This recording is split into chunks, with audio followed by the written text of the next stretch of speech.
on? Welcome back to the channel. Welcome to a new video. Today I'm going to be doing a review of a bike that has given me so much joy. And I'm talking about the gravel bike that I bought last year, Giant Revolt 2. And man, this bike is awesome. I love it, and I would like to share with you the pros, the cons, what I've learned after 1 year of using it, and if I would buy it if I could go back.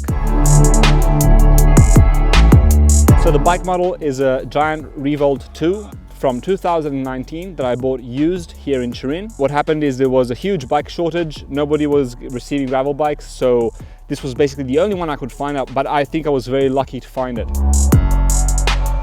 So starting off, the frame is a Giant Revolt carbon frame set, and it can hold tires up to 45C. This is a size XL. Seat post is a Giant defused seat post shaped like a D. The handlebar is a Giant XR with a flared drop. The group set came stock as a 105 group set with Giant system to transmit from the brake levers, which were mechanic, and transforming the signal into hydraulic disc through a system on the handlebar, which I've since removed. The wheels are standard Giant PX2. Tires I have on are Vittoria Terreno Dry 700 by 38C. They measure slightly larger than 38, so about around 40. I have some Time Attack pedals on it and a Brighton S500 bike computer on it. So this bike did not come like this stock. I made a bunch of upgrades to it. The first thing being I switched out the Giant system to convert from mechanical disc brakes to hydraulic disc brakes. And I did this by installing some Juin Tech hybrid disc brake calipers. These things are awesome. These things automatically translate the signal from mechanical to hydraulic, all within the brake caliper.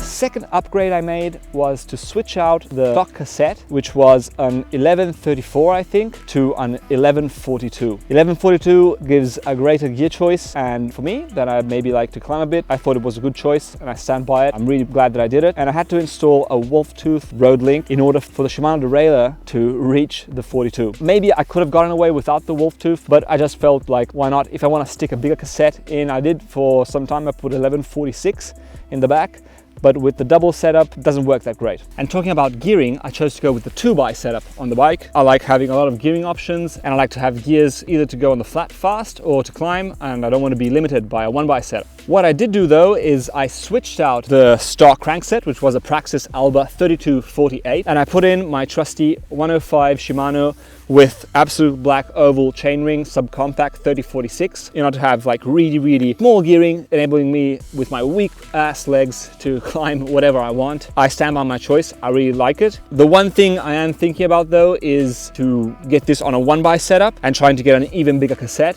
I would like to try that to see how it feels, but for now this works great. Having all the range from 4611 to 3042 really feels great, and I love having this variety. As I said before, I switched out the stem also, where having removed the Giant contact system. I just put a basic crew stem in. It's under 100 grams, works perfect. Another big upgrade that I made on this bike is I put a power meter in. I love training with power. I think power is the gold standard metric to understand if you are progressing or not.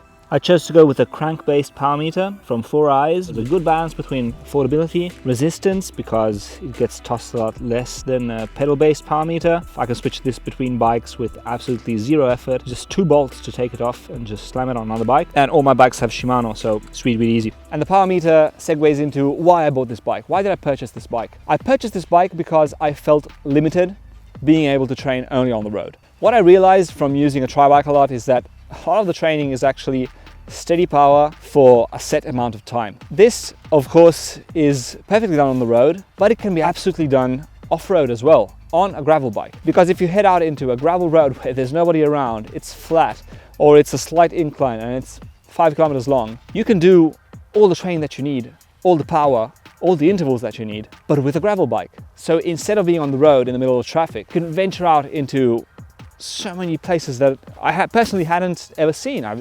All these roads that I would cycle past, and I would not be able to go down there because my tires were skinny 25s. So I got this gravel bike to have more freedom during training and to be able to do the long rides, because the long rides on a tri-bike are just steady, head out, 4 hours, And you can do the same thing with this bike. If you choose your ride correctly, you can do the same exact thing. You can get the same exact training effect. So the power meter is on here because this is a training tool. And I think it's a very good upgrade. Gravel for me is about always like going fast, always pushing yourself. That's why I got a carbon bike. That's why I got a kind of like aggressive bike, let's say. And I didn't go for one bike that can maybe hold, 50C tires, but I got something that could hold up to 45, and that feels almost like a road bike. You can put some 30s on this bike and it'll work. It's not going to be the same as a road bike, of course, but it will work even on the road. Some other cool things that I found about this bike is that it's fairly stiff and reactive. It can handle different terrains very easily. I've tried this on anything ranging from super open gravel roads up to kind of almost technical single track, or like really technical and destroyed roads. Probably places where this bike shouldn't be, but I took it there and it worked out great.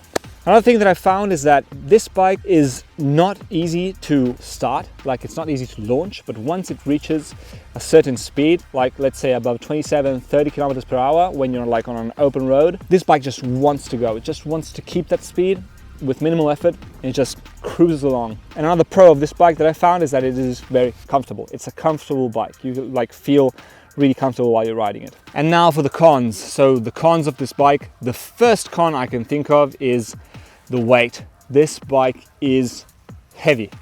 At least for me, it's heavy. So with these upgrades, it hovers around 10 kilos. But before these upgrades, this bike was a rock.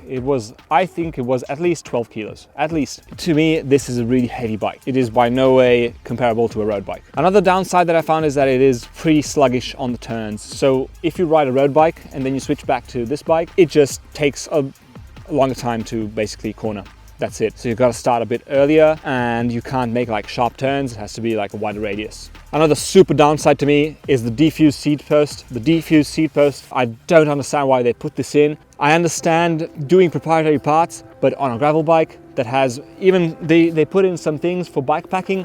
What happens if you're bike packing and your seat post cracks? How are you going to find a giant defused seat post? That is just mind-boggling to me that they put these components on these bikes. This should be a standard 27.2 seat post, so if you break it, you can just put in another seat post that you can find anywhere in the world. Even if you're in Thailand, even if you're, I don't know, even if you're in Congo, you could find a 27.2 seat post. So that to me is a downside, and it is one of the reasons why I have changed this bike and I'm waiting for my new bike to arrive. Another downside to me is the fairly bad stock components that this bike came with. Would have been great to have a GRX, but no worries.